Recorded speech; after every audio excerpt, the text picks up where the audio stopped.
Arabic and the director of the Center for Middle Eastern Studies. Thank you for joining us for this much anticipated lecture. I just want to lay out the ground rules before we begin. They're rather simple. We're all familiar with the Zoom world, but I'll reiterate them anyway as a custom. Professor Alter will give his lecture.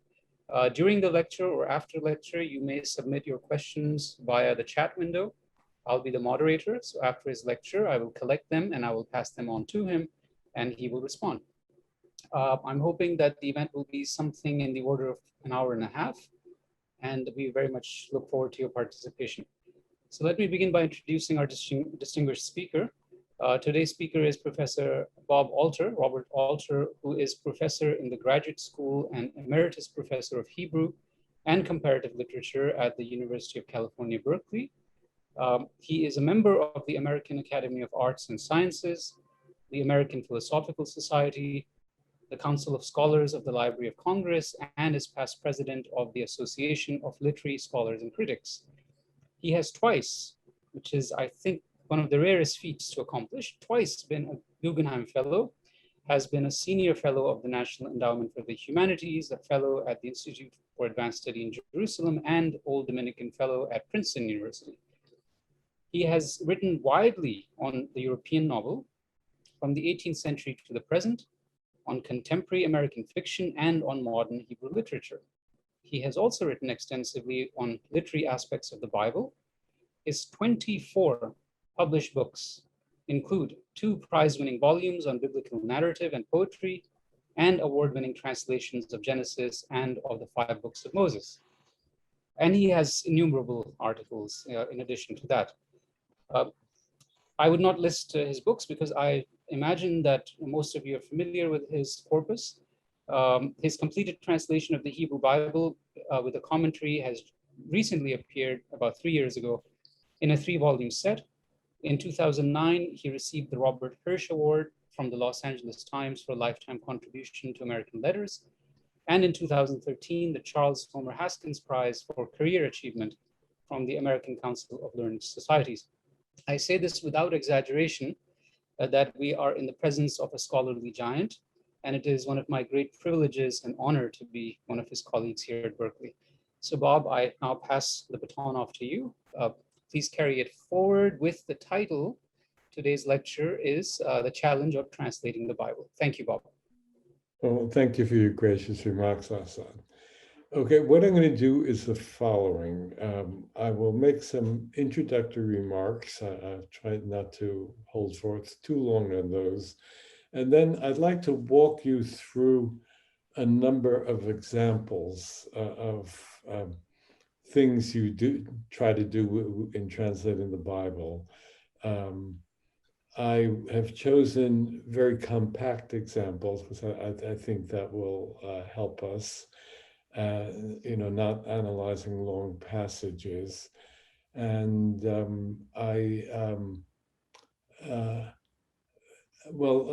let's leave it at that. Now, it may occur to many of you, why would anybody undertake such a daft enterprise as again translating the most translated book in the English language? I mean, I think that there are many dozens, I haven't counted them all, many dozens of English versions of the Bible. It may go into a couple of hundred for all I know.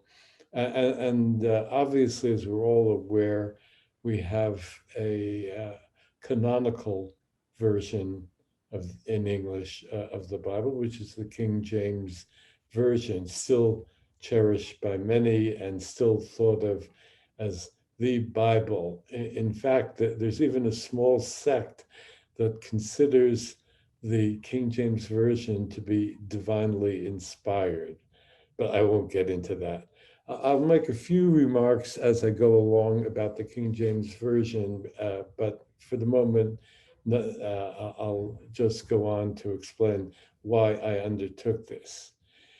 That is, there are problems with the King James Version besides the fact that its language has become rather antiquated and is not readily comprehensible in all its details.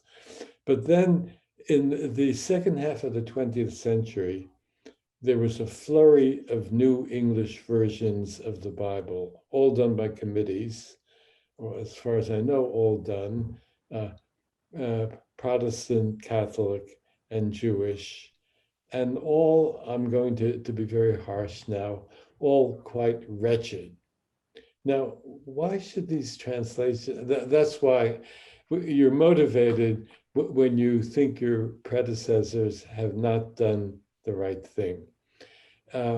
Why wretched? Certainly, biblical studies with the comparative investigation of newly or not so newly discovered ancient Near Eastern texts has been the object of very widespread scholarly inquiry.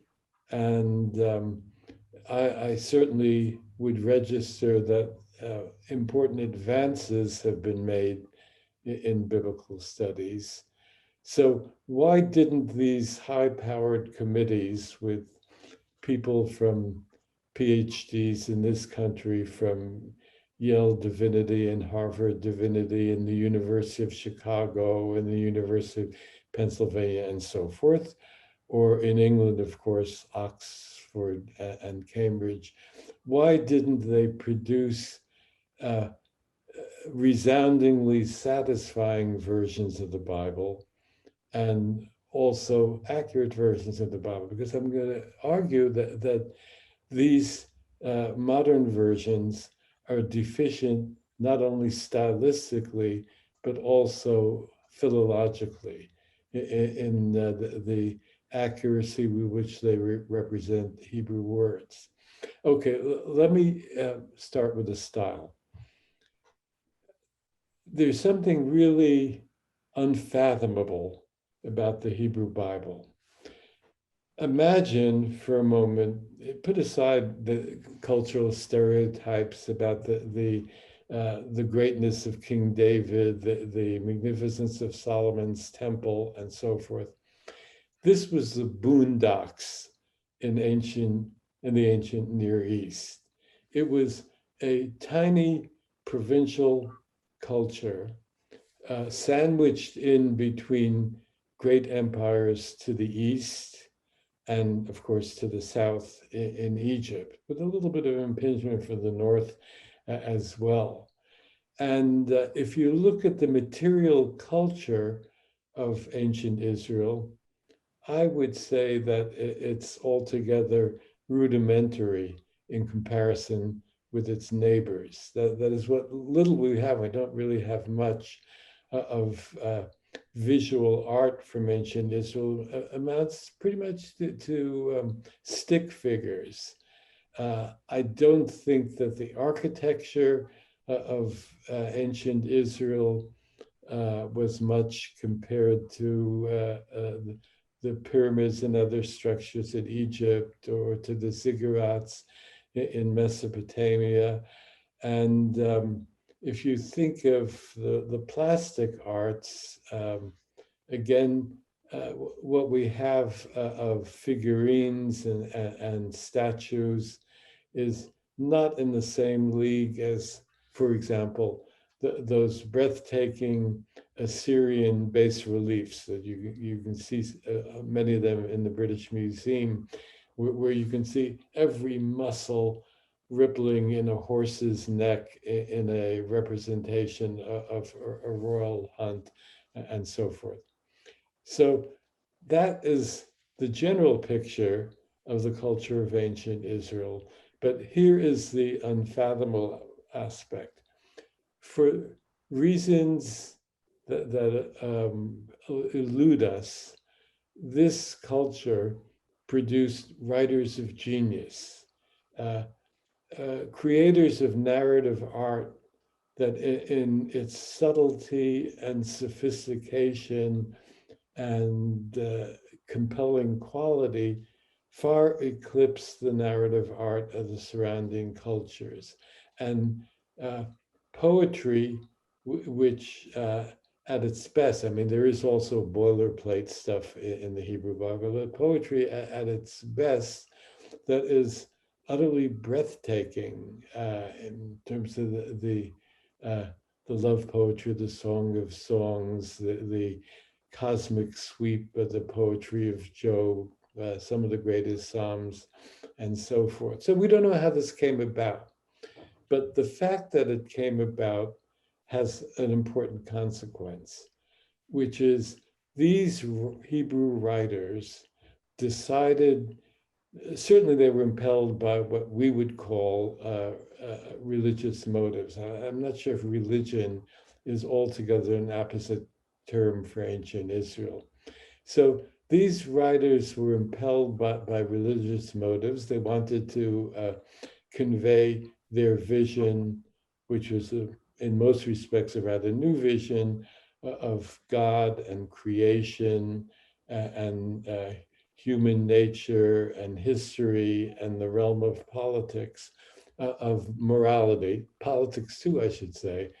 But they chose to do this in wonderfully crafted narrative art with a subtle prose that went along with the general narrative art and in extraordinary poetry. So we don't know why they did this, but they did this. Now, this is the dimension of the Hebrew Bible that has not been recognized much by scholars. That is, go and do a PhD in Hebrew Bible at the University of Chicago or at Harvard Divinity School. You learn many important things that will help you understand certain aspects of the Hebrew Bible. You will not learn anything about prose style in the Hebrew Bible, and you learn precious little about how the poetry works. And what you do learn, if you learn anything, is likely to be misleading or not entirely accurate.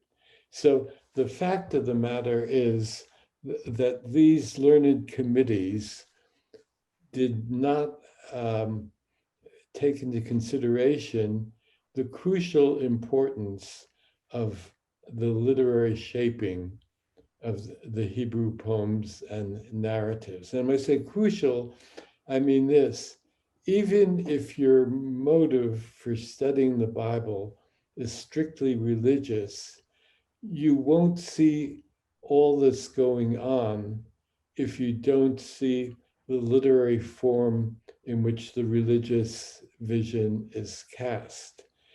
And what I found again and again in looking at the modern translations is that the translators ran roughshod over the literary form. They didn't see it. So, for example, in the use of repetition, which is extremely sophisticated in biblical narrative, they don't see that the meanings of the stories are in part conveyed by the repetition. And they figure, well, you know, we all learned in grade school that you shouldn't repeat yourself, that you should use synonyms. So that's what they do. For example, this is not the kind of very compact example that I will go into in a few minutes. Early in 2 Samuel, there's been a civil war going on between the house of Saul and the house of David. And Saul's general comes to Beersheba, where David is headquartered at the time, in order to come to terms and bring all of the northern tribes over to David.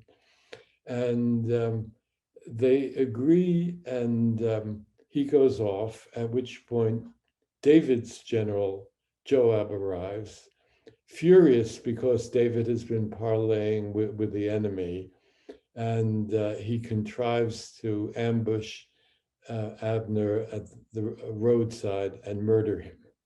Now, you have a sentence that recurs 3 times there, and he sent him off and he went in peace.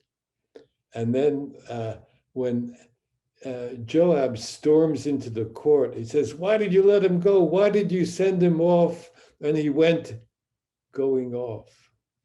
In peace disappears entirely. And that's ominous because it's a tip-off that he has something other than peace in mind, that he has murder in mind. Well, I looked at several different English versions of this episode, and in all of them, the repetition, which is so significant, disappears entirely. They use a different phrase each time for the repetition, and there the powerful literary effect of the original is destroyed.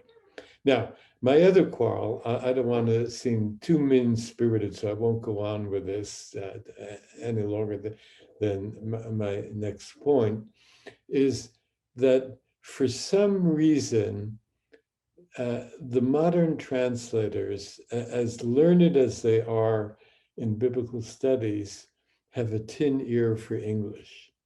That is, they get English idioms wrong, that they misuse terms. There's a promiscuous mingling of different kinds of diction, high poetic diction with newspaper language and sentences that sound like that they come from a legal brief or from a bureaucratic directive. And that's appalling to represent in English a set of texts that are so beautifully wrought in their own language. So that's the end of my gripe. Now, when I began translating the Bible, my aspiration was to get a much closer English equivalent of all these remarkable literary effects of the Hebrew. I also thought that it was probably doomed to failure because the structure of modern English and ancient Hebrew is so different. And then many of the key terms that you find in biblical Hebrew have no appropriate equivalent in modern English. It's a different world, a different set of values, a different mindset. So I have to begin by saying that any translation of a great work is imperfect. How much more so when it's a work that is separated historically and culturally from us, but by anywhere from, well, if you go back to the oldest poetic texts of the Hebrew, anywhere from 3,000 years to 2,200 years. So I proceeded on what I thought when I did Genesis, what was a quixotic effort, which would end up being something that people would hate and probably I would hate as well. Now, it turned out not to be that bad. It was a better approximation of the original than I thought I would be able to do. It's not a perfect approximation, and there are places where I just failed to figure out an English equivalent, or where I had to sacrifice something, like using a term in English which sounded a little goofy because I wanted to get the accuracy of the Hebrew. I'll give you just one example of that, and then we'll go on to look at some texts. There is no Adam in the garden story. That is, the figure conventionally referred to as Adam is called the Adam, Ha-Adam, which means it's not a proper name. It means that this is a human being. That's what Adam means. And we know that even though grammatically Adam is a masculine noun. I mean, all nouns in Hebrew are either masculine or feminine. In fact, it's not gendered. How do I know it's not gendered? It was right at the beginning of Genesis. In the image of God, he created them male and female. He created the Adam. So what do you do with this? I didn't want to give the impression to readers that it was a name, and I didn't want to give the impression that it was gendered. So I translated it as the human. Now, you can see that that's not a perfect solution because it sounds a little bit like something from a piece of science fiction. You know, the aliens get out of the spaceship and they see these two-legged creatures and they say, there's a human. What can you do? At times you have to sacrifice one thing in order to get another. Now,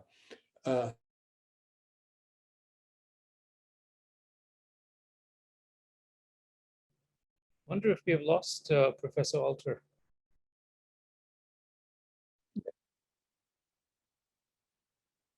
now, since I've battered you for the last few minutes about the importance of getting something of the literary shaping of the Hebrew in English, I'm going to start with something more fundamental to translation.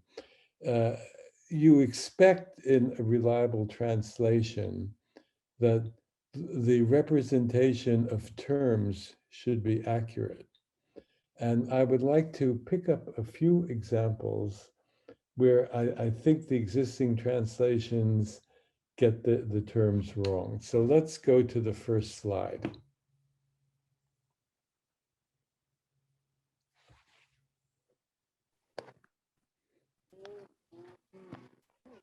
Okay, let's move down to 2. 1 second, Professor. Let me just bring that up. Okay.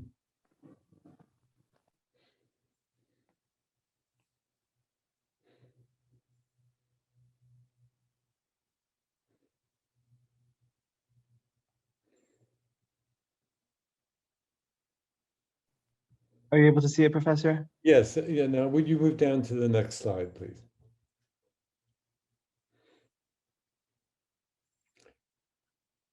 Okay. Now, I'm going to begin with a troublesome word in biblical Hebrew, nephesh. That's the way you pronounce the word represented with Hebrew script. It's conventionally translated as soul, S-O-U-L. And I believe that in particular, the Vulgate anima has been widely influential on subsequent translations. The fact of the matter is that there is no biblical word for soul, because the concept of soul, the difference between the notion of a soul body or soul flesh split and of a soul persisting after the death of the body is totally outside the worldview of the biblical writers. So what does nephesh mean? In the first instance, it means breath, life breath. And by extension, it can mean a life that is someone's particular life. But then the meanings proliferate. It also means person. And by way of metonymy, it means throat or neck. And it also sometimes means appetite. So this is one instance where, alas, you cannot use the same English equivalent in every case for the Hebrew word. But soul still lingers in many modern translations. And of course, it's all over the place in the King James Version. So my first example from Psalm 63, I'm going to read it the way the conventional translators do. God, my God, for you I search. My soul thirsts for you. My flesh thirsts for you in a land waste and parched with no water. Now, that's beautiful. My soul thirsts for you. What could be a more exalted expression of the spirituality of the Book of Psalms? But as I said, it can't be represented as soul. Soul does not appear a single time in my 3 volumes. What you have to do, and this is something that biblical philologists don't do sufficiently, is to look at the context. In this case, the poetic context. My nephesh thirsts for you. My flesh thirsts for you. So we have a parallel between nephesh and flesh in a land waste and parched with no water. So this may be a little shocking, but I think that the inevitable translation is my throat thirsts for you. Now, that may not be as beautiful as my soul thirsts for you, but I think that it reflects the sense in Psalms that spirituality is anchored in the human body. And in its way, it has its own power. That is, the speaker is so desperate to find God that his throat thirsts for God the way a throat and flesh thirst in a land waste and parched with no water. So you can see very clearly how the context gives you a clue to the meaning. Okay, that is an example of not getting the meaning of the word right. The second one is too, but it has something to do with the lack of courage of the translators. Hagar in Genesis 21 has been expelled into the wilderness, which is the desert, headed toward Egypt from the Negev by Abraham, and with her son Ishmael, who evidently is a young child here. And when the water in the skin was gone, she, and the Hebrew verb is vatashlech, the child under one of the bushes, and went off and sat down at a distance, a bow shot away, for she thought, let me not see when the child dies. Now, if you look at the translations, you find how do they represent that mysterious verb? They say she laid the child under one of the bushes. She put the child under one of the bushes. She set down the child under one of the bushes. The King James Version is a little bit better, but it doesn't go all the way. So she thrust the child under one of the bushes. Now, this verb, lahashlich, has one, and unlike nephesh, has one and only one meaning wherever it appears in the biblical corpus. It means to fling or to hurl. It's the very verb that's used when Pharaoh says at the beginning of Exodus, every male child you shall fling into the Nile. So what's going on here? What's going on is a bold and brilliant writer who sees that Hagar is at the end of her wits as a loving mother of her only son. She is sure that within a few minutes he's going to perish of thirst. And in a paroxysm of maternal grief, she flings him down, presumably not too hard, and runs away to a distance. So you see, the translators simply don't have the same boldness that the Hebrew writer has. Okay, will we scroll down, please? Scroll down. Professor, it's not giving me more up there. Here we go. Can you see it now? Okay, there we go. Now, the next mistranslation, which I think I corrected, has to do with detective work. That is, some of the fun of doing philology of an ancient language is detective work. Now, Samson has been deceived by the 30 Philistine wedding guests at his marriage his wedding of a Philistine woman. They pried the secret of the riddle out of him, and in fury, he goes down to the Philistine city of Ashkelon. He went down to Ashkelon and struck down from them 30 men. Oh, by the way, the wager was that if they found the solution to the riddle, he would have to give each of them fine cloth and a change of garment. The word for change of garment is khalifa, okay, with an F sound in the middle consonant. So he went and struck from them 30 men and took their chalitzot. So what are chalitzot? The word appears as something that you wear only one other time in the Hebrew Bible, which I'll get to in a moment.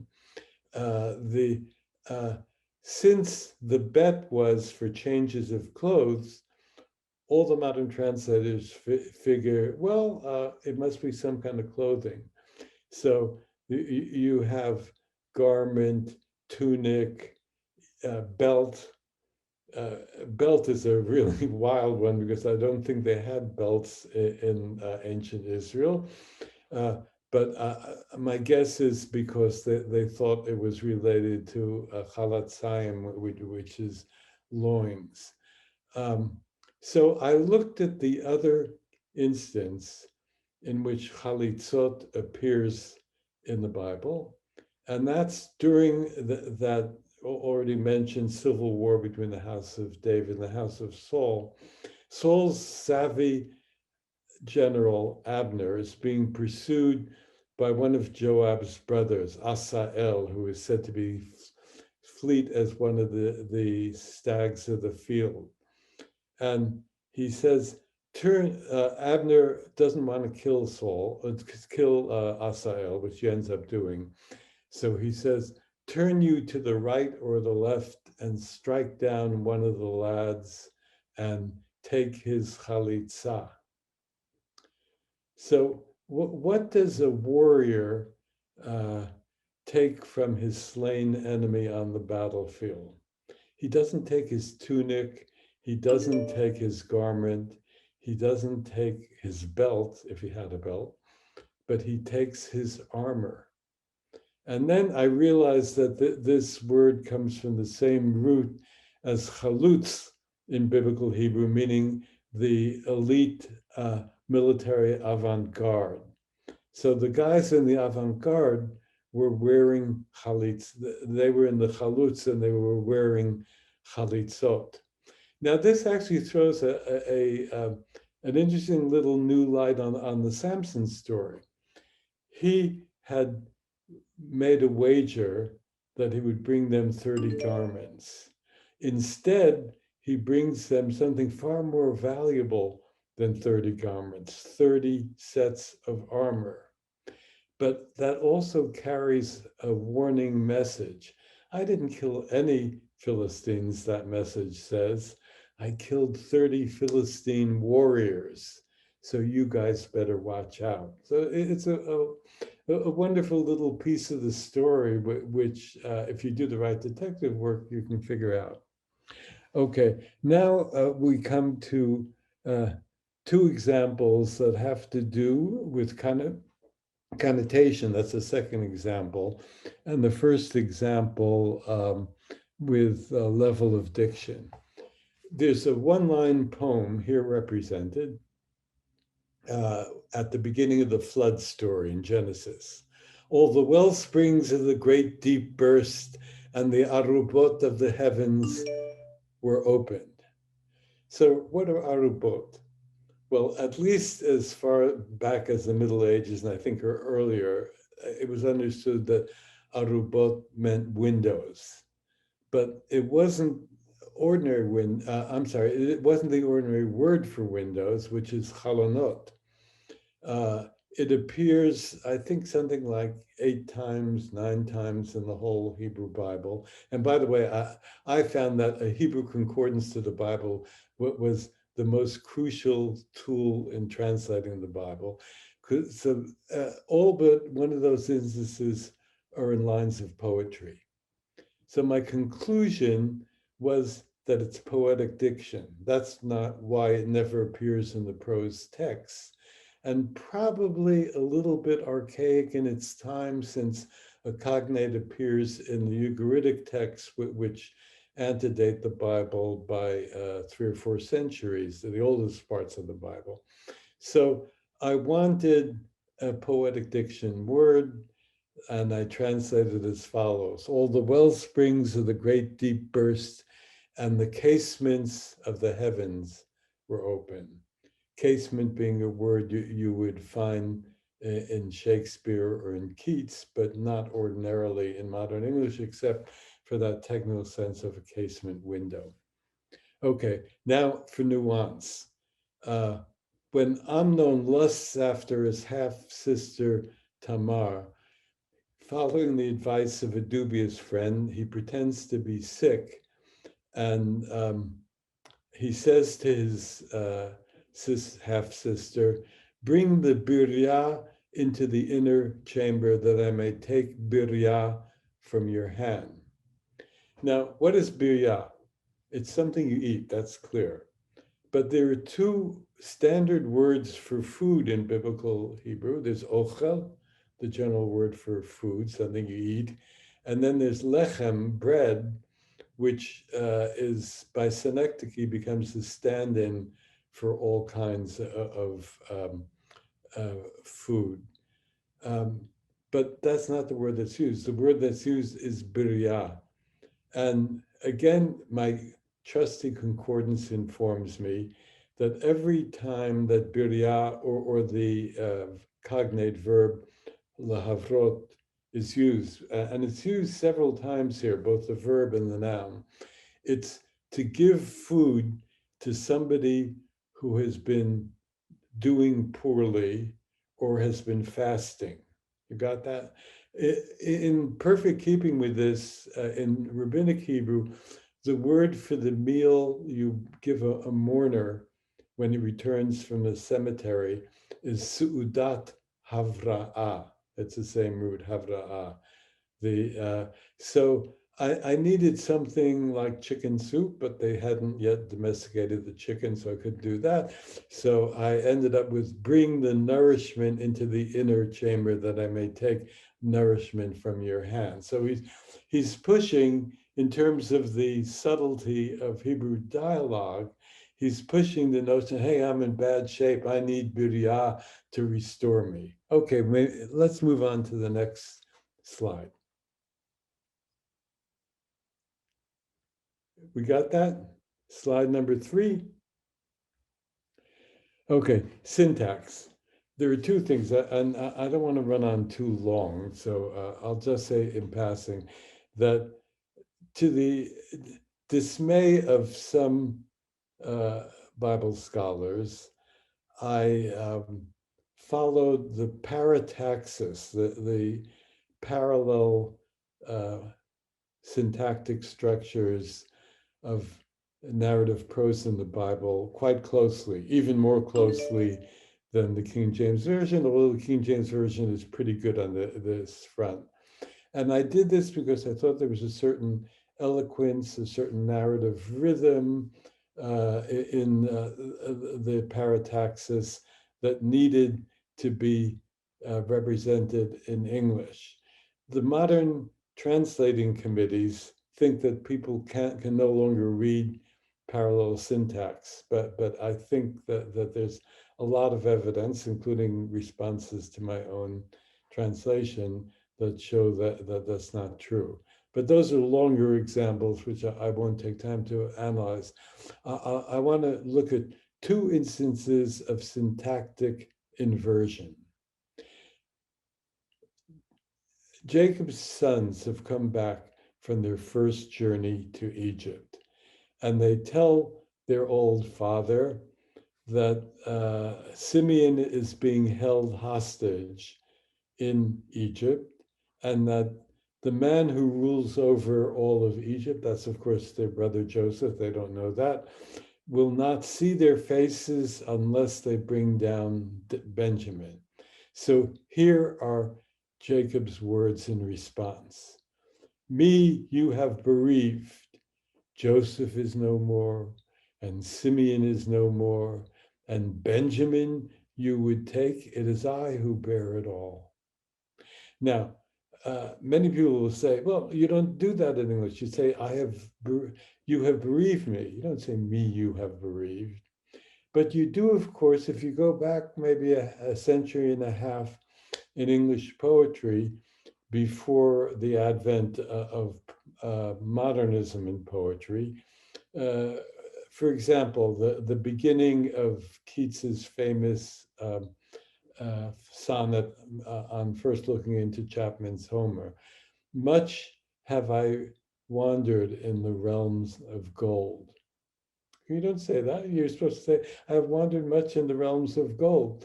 But for the sake of emphasis, Keats wanted to put much in the front of the sonnet. And I think that Jacob wants to put me in the front of what he has said, is saying, because in my view anyway, he is, as I put it in print, a kind of prima donna of paternal grief. And it's all about his suffering. Me you have bereaved. It is I who bear it all. So if you turn around the syntax and make it like ordinary modern syntax, you miss the powerful dramatic point. Now, here's a different kind of inversion. Ehud, who is about to assassinate Eglon, the king of the Moabites, comes in for an audience with him. And his first words are, a secret word I have for you, king. Now, I look at the modern translations. First of all, they put the king at the beginning, and they say something like, my lord the king, or your majesty, I have a secret word for you. Now, the formal address to the king is something that they maybe remember from reading Shakespeare in the 11th grade, but that's not how the Hebrew reads. First of all, the Hebrew puts king at the very end of the sentence, which is rude. That is, biblical Hebrew has a number of different strategies for deferential address to a figure in power. And Ehud does not use any of them. Instead, he says, a secret word I have for you, king. I don't want to lay that on too thickly, but he wants to put a secret word in front of his sentence because he wants to catch the king's attention. That is, before he says anything else, he wants to tell the king that he has valuable intelligence to convey to him. Maybe an oracle, because he's just been at a place where the place name means idol. So now, I don't have time to illustrate further from biblical dialogue, but I want to say that in general, there's something strikingly lifelike and vivid about the use of language in biblical dialogue. It's really a precursor to novelistic dialogue. And for the purposes of verisimilar expression, language is sometimes distorted. There are a couple of instances where characters speak gibberish because they're dismayed and they can't get a straight word out, and you have to represent that as gibberish. So here it's not gibberish, but it's a cunning placement of the crucial secret word at the beginning. Okay, let's go on to the next slide, please.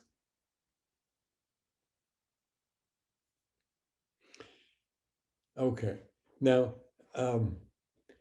when I was beginning work on biblical narrative, I composed a kind of unwritten list of items that I thought were important to represent in Hebrew style, or at least important if you're not translating, but just reading, important to detect in Hebrew Bible.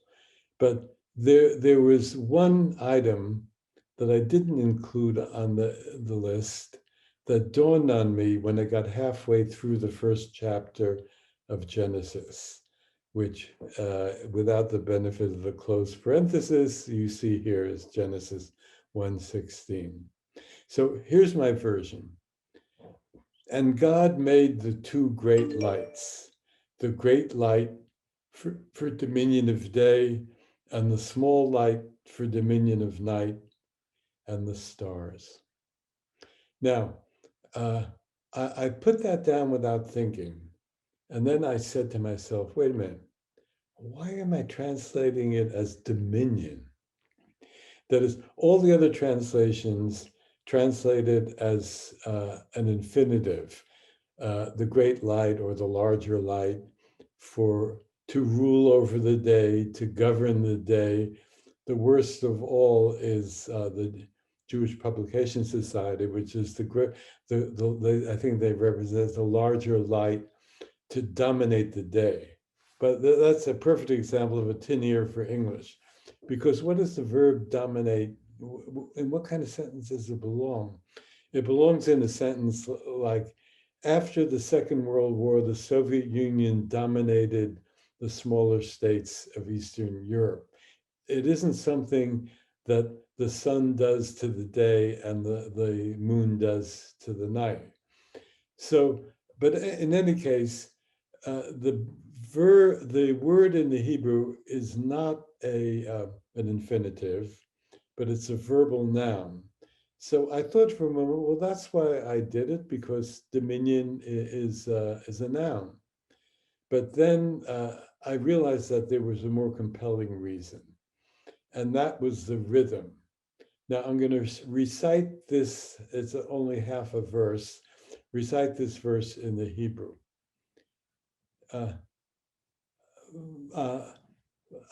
Vayas Elohim et ha'ma'orot hagdolim, et ha'ma'or hagadol lememshelet hayom, ve'et ha'ma'or hakaton lememshelet halayla, ve'et hakochavim.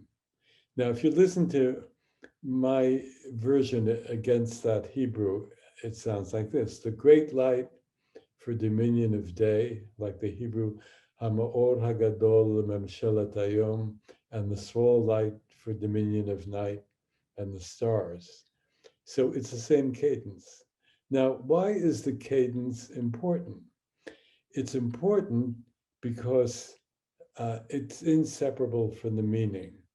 That is, this is the work of the priestly writer, the P writer, who has a great sense of grandeur in his narrative prose.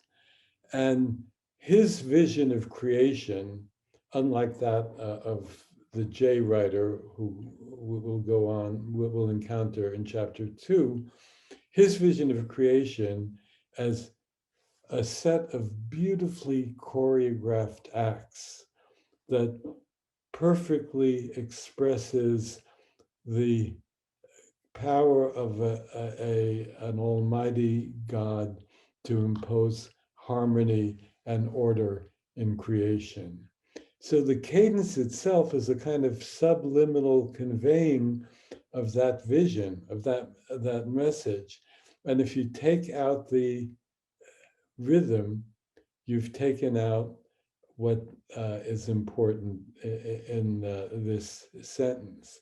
It's a analogy that I like to use is, if you imagine somebody getting hold of the manuscript of Moby Dick, an interventionist editor and saying, well, it's not a bad story, but I can fix it up.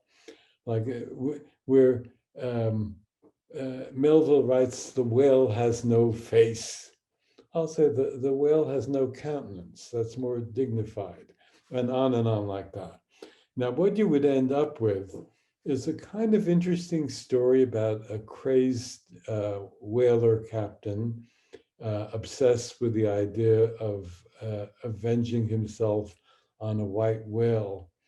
But the power of Moby Dick, its resonances in all those lines that almost scan or do scan as a series of iambic feet, reminiscent of Shakespeare, reminiscent of Milton, and the other lines, many other lines that are reminiscent of the King James Psalms or the King James Job, all that would evaporate. So, and I think that that's what's happened with the translations of the Bible. Okay, now let's pick up two examples which are from poetry. Okay, we all know that poetry is supposed to be rhythmic. We don't know, it isn't widely enough recognized that great literary prose is also rhythmic. So here I'm going to give you two different translations. First, the King James Version, then mine with only a tiny change, but I'd like to call your attention to the difference. The King James Version reads as follows: "What profit is there in my blood in my going down to the pit?" Which is quite accurate as far as the Hebrew goes.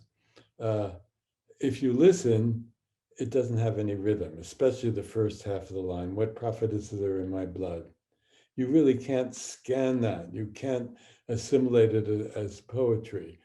The italics, it was a different font in the 1611 edition, don't indicate emphasis. They indicate words supplied because they are not in the Hebrew. Words supplied for comprehension. And as I worked on this, it suddenly dawned on me, you don't need those words. If you take them out, what do you get? What profit in my blood am I going down deathward? Now, I was slightly free in the second half of the line. The Hebrew sounds like this: ma betza bidami, what profit in my blood? So just by taking out two little words, you suddenly have a poetic rhythm that is almost exactly the same as the Hebrew rhythm. You can't always do this.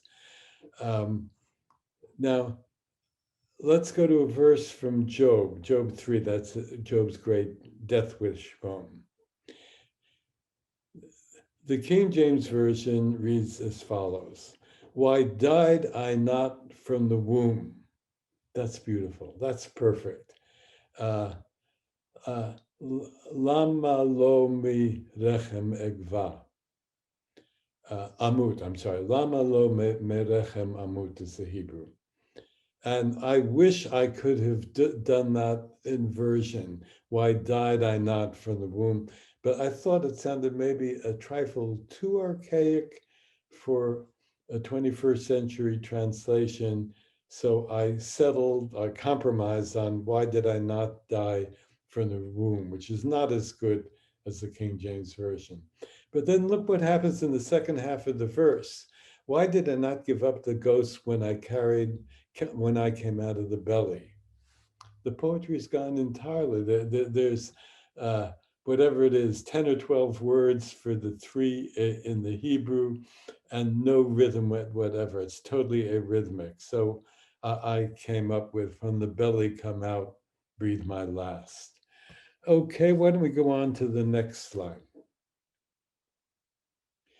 I see I'm running late, so I'll do this quickly. The Hebrew is full of sound play and puns, and puns especially are almost impossible to translate. but sometimes you got to give it a try. At other times, you just throw up your hands in despair. So in that same Psalm 30, at the end of the poem, when the speaker thanks God for restoring him to life, he says, Hafachta mispedi lemachol li. Now, the word for, which I've translated as dirge here, is misped, which in modern Hebrew it means a eulogy. In biblical Hebrew it means some kind of chant or text recited on the occasion of mourning. So that's misped, and then the word for dance is machol. So both words begin with an M sound, right? And I realized that this is really important for the poet because it's a way of showing on the phonetic level that God has the power to flip something 180 degrees, to flip a state of mourning, of disaster, into the joyousness of dance. And then I got lucky and I realized there's a nice monosyllabic English word, which is a pretty good equivalent of misped, which is dirge. And so from misped to machol, I came to dirge to dance. Okay, now the stickier problem of puns, wordplay. In Isaiah 5, the references to God, and this, by the way, is a maneuver that Isaiah, the son of Amoz, was virtuoso at. He loves to juxtapose two words that sound almost the same, but are opposite in meaning, in order to, in the poem, to express on the level of sound the absolute perversion of values of the subjects of the kingdom of Judah. So he hoped for mishpat.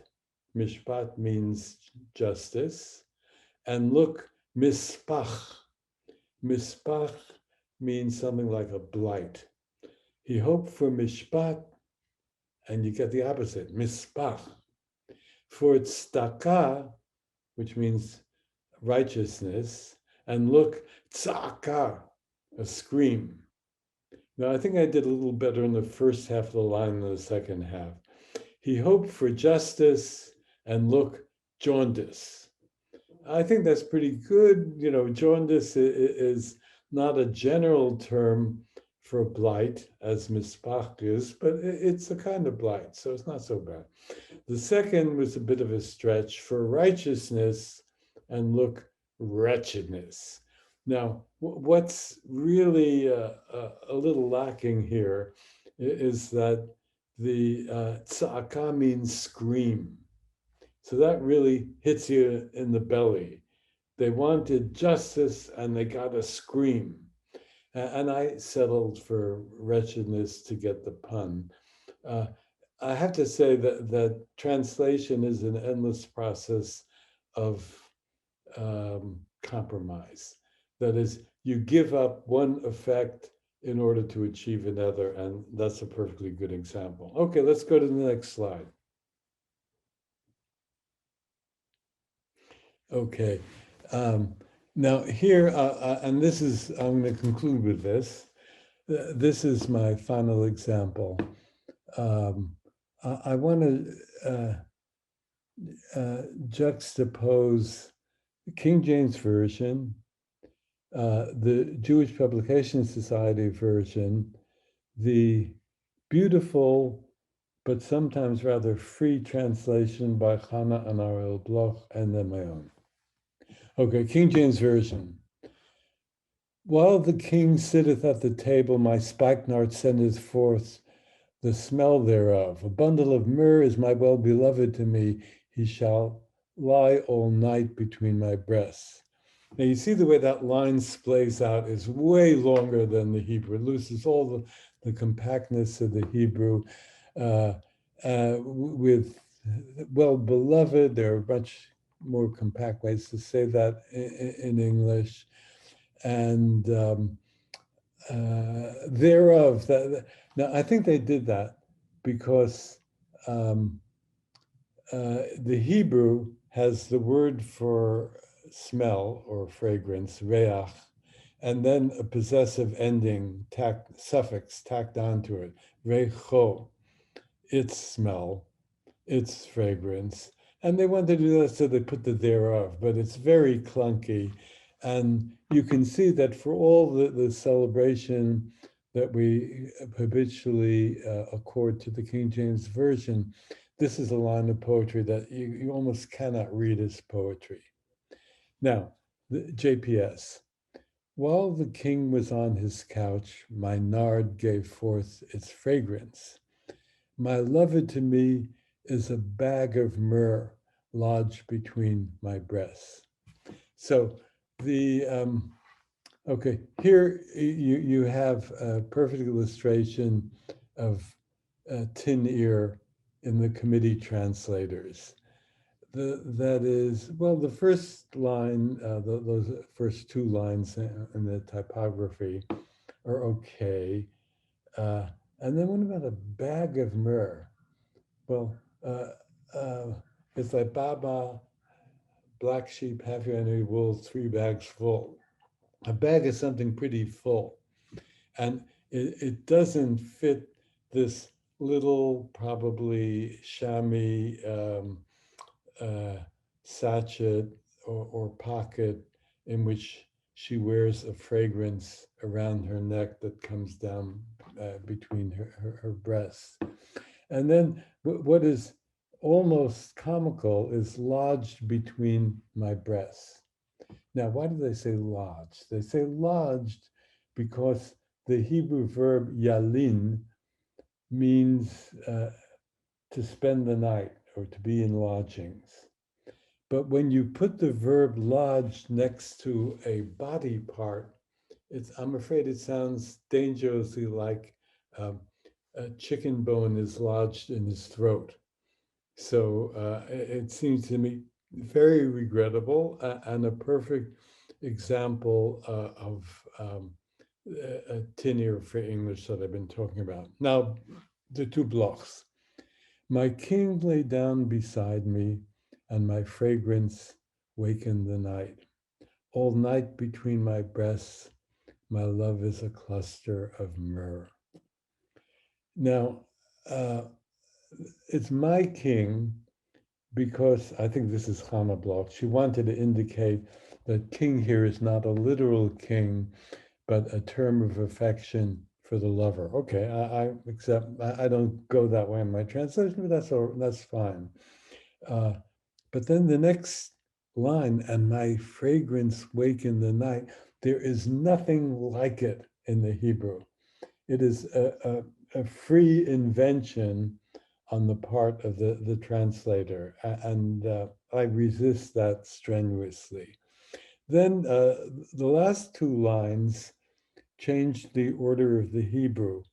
That is, the Hebrew is, my love is a cluster of myrrh all night between my breasts. And I like the climactic position of all night between my breasts, because you read a line of poetry and it comes out something like this.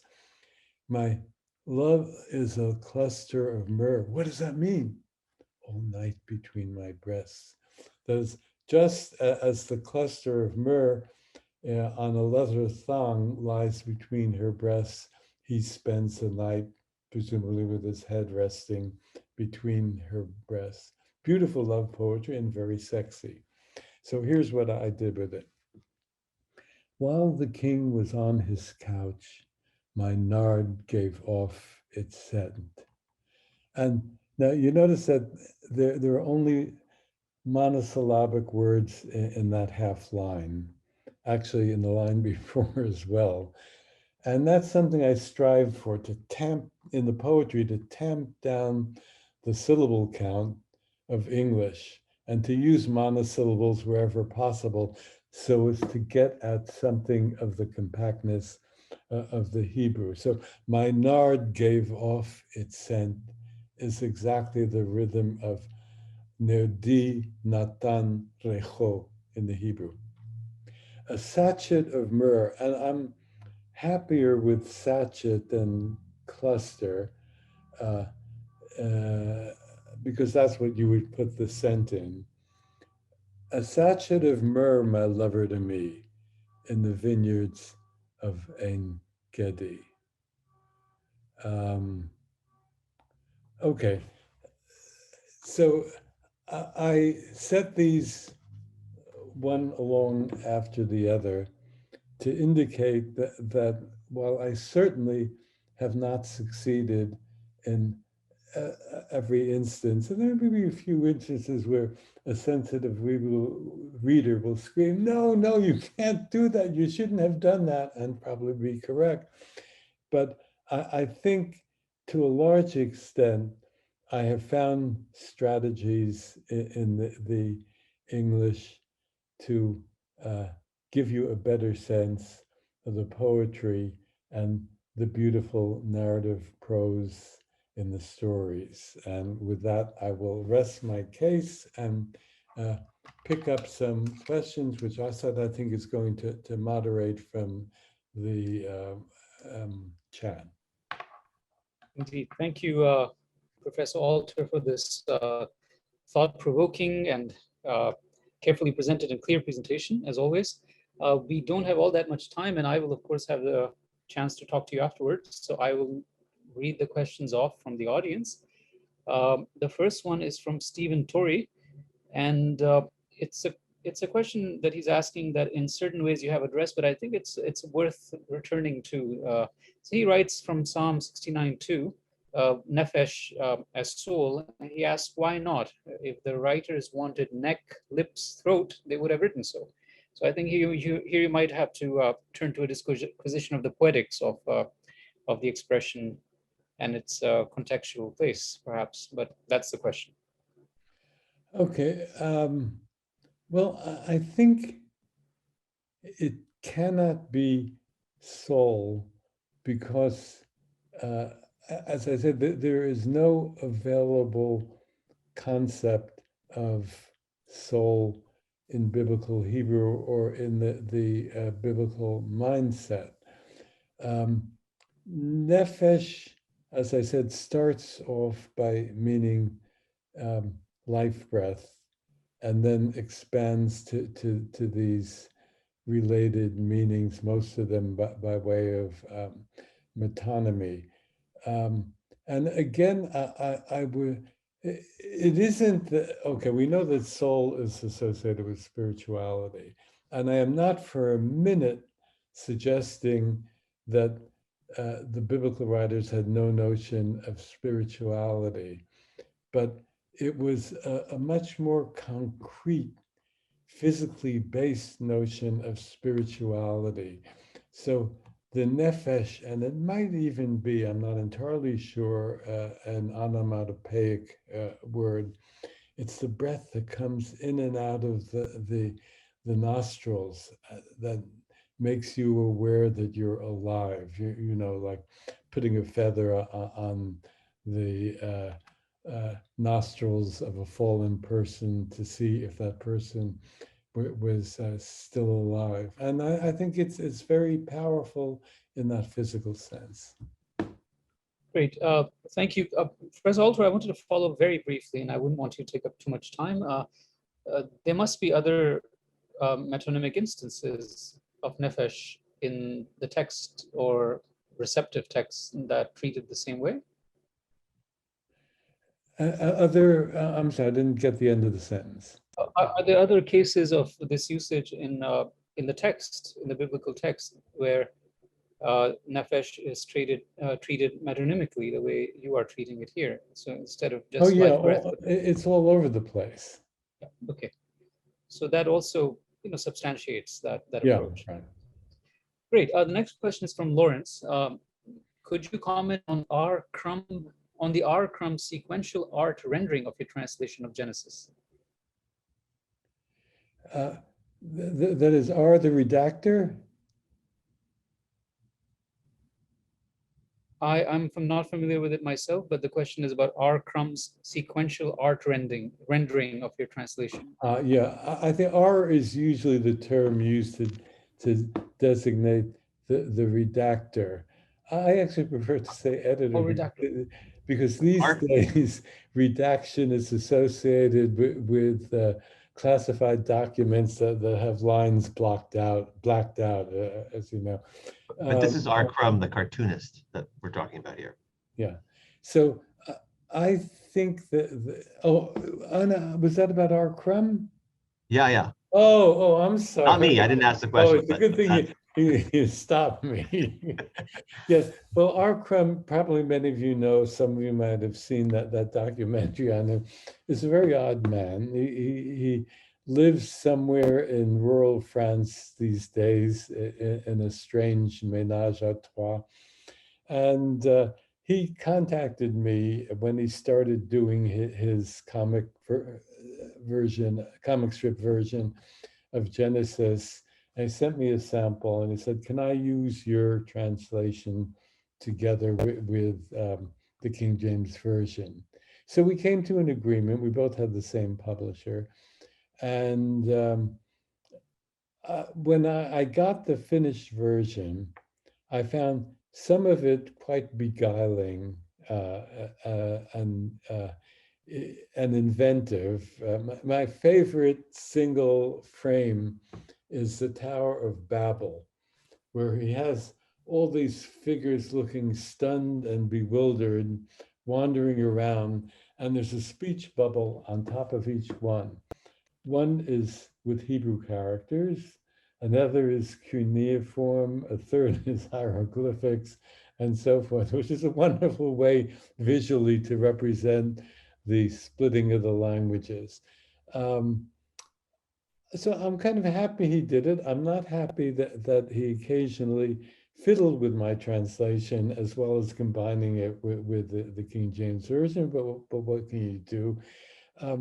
I guess that my big reservation is that the visual representation, perhaps this is inevitable, uh, removes the ambiguity and the mystery from the Hebrew text. For example, Jacob and the mysterious stranger wrestling through the night are like two bulky middle-aged guys, you know, in the R. Crumb stereotype, wrestling with each other. It isn't quite what you get in Genesis. Okay, great. The next one is from Stephen Koo. He's asking, do you recommend any textbooks that teach Hebrew literary forms systematically?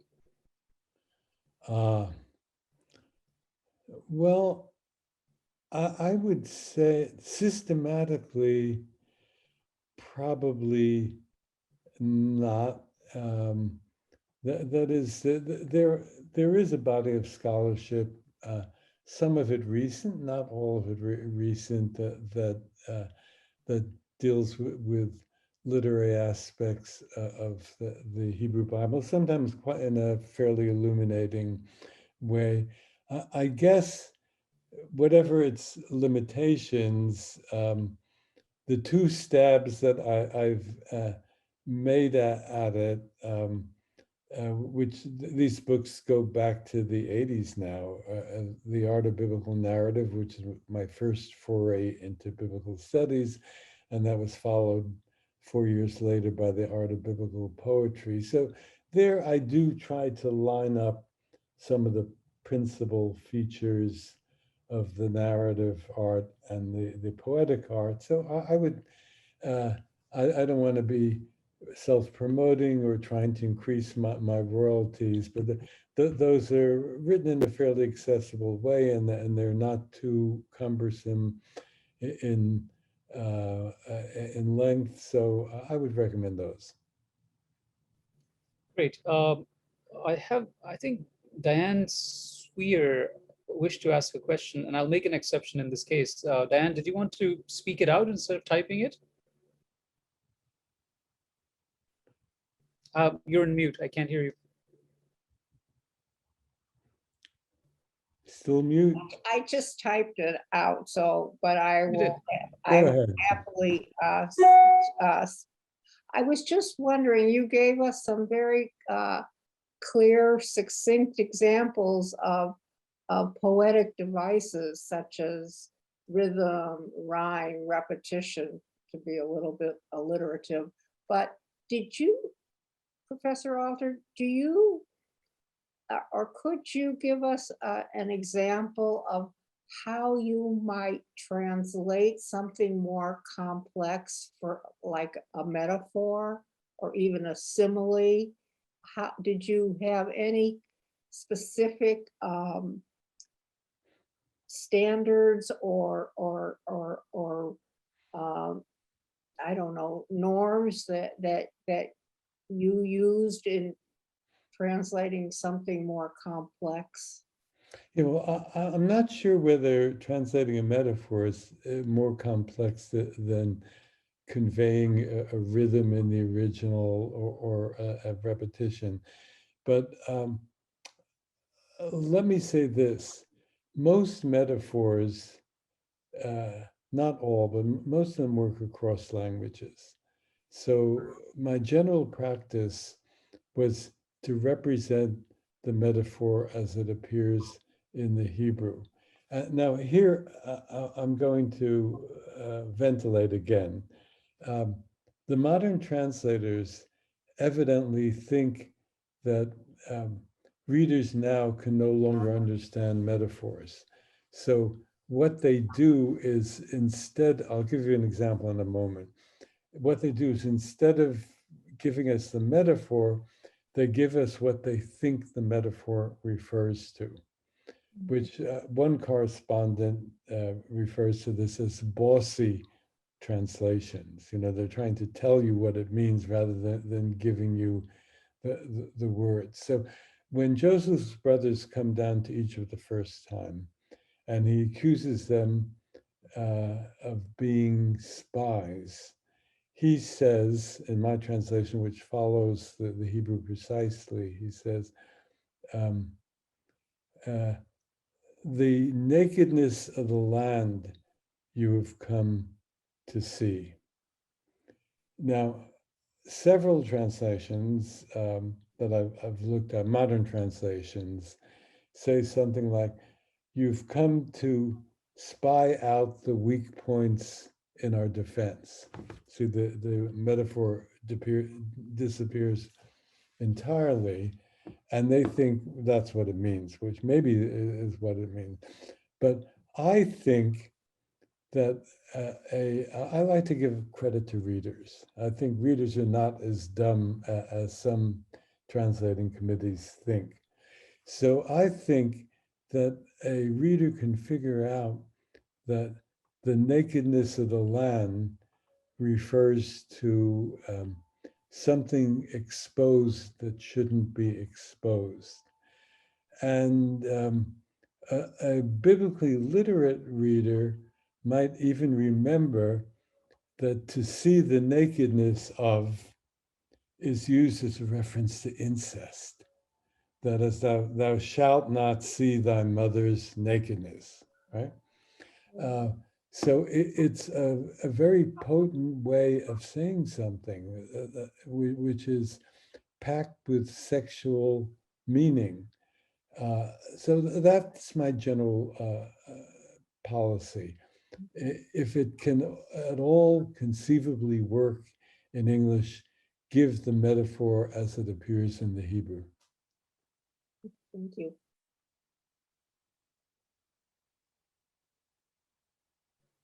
I'm afraid we're out of time, but I will ask this one question because I think it's a really interesting one. It might take you longer than you would wish, but let's see what happens. This is the last question. This is from our colleague, Professor Jonathan Sheehan. And he writes, as you know better than anyone, the Hebrew text was composed over a couple of centuries, cut and pasted, edited, and transformed. Your opening text of 2 Samuel is a great example. I'd like to hear your thought on what challenges this textual history poses to a literary translation and reading of the Bible, which might seem to demand, or at least suggest, a more unitary imagination at work? In other words, how did the sometimes chaotic assemblage of the text itself affect your sense of its voice? Yeah, that is a tough one. The biblical texts in the plural that we have evolved over quite a few centuries, and there are clear interpolations, things that are patched together. Sometimes it looks a little bit like a crazy quilt. On the other hand, some of the pieces fit together even if they come from different sources. So what to do about translating those is a real question. I would say this, that if you suspect there are two different sources, but it doesn't really much affect let's talk about narrative. It doesn't much affect the flow of the story. Then just translate it as though it were a unitary text. In other places, you have to acknowledge in the translation that two different sources with two different styles are being stitched together. And I'll give you just one example, because this is a very big topic.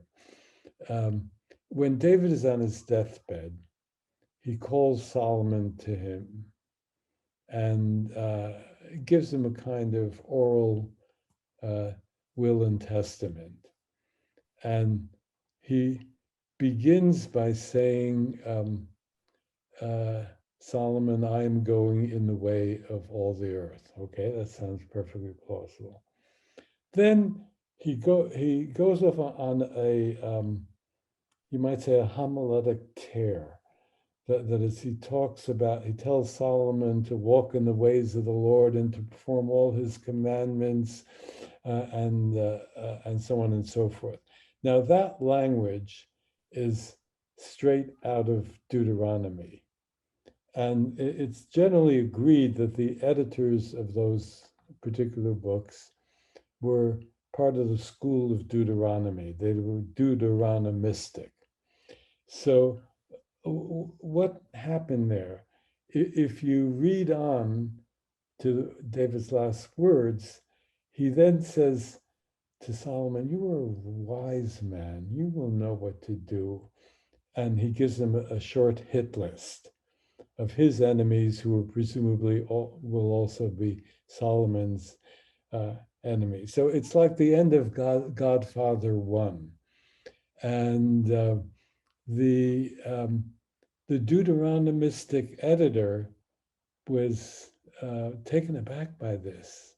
And he said, well, we have to clean up David a little bit. I can't eliminate the old text because the old text is authoritative. So I'll add some of my own language. So what I did in translating that speech was to be very careful in the part that's interpolated by the Deuteronomistic editor to make it sound like Deuteronomy. David never talks like that in the story that precedes. And then I make him sound like David again. So sometimes you can do that.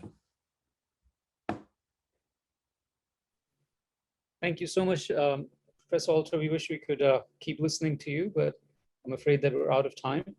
I want to thank everyone for coming, and especially our guests for giving us his time. And I'm looking forward to your presence at future events and to future lectures from you, Professor Alter. Thank you so much. Well, thank you. And I want to say this, that I've been telling friends that this is going to be this occasion is going to be a red letter date for me, because I'll be giving my first in-person talk in almost 2 years. In fact, it turned out not to be in person because most people were nervous about coming, and there were only 3 or so people who signed up for the in-person, but judging by the intelligence and the pointedness of your questions, it's still a red letter day for me, so thank you. Take care. Goodbye. Bye. Thank you.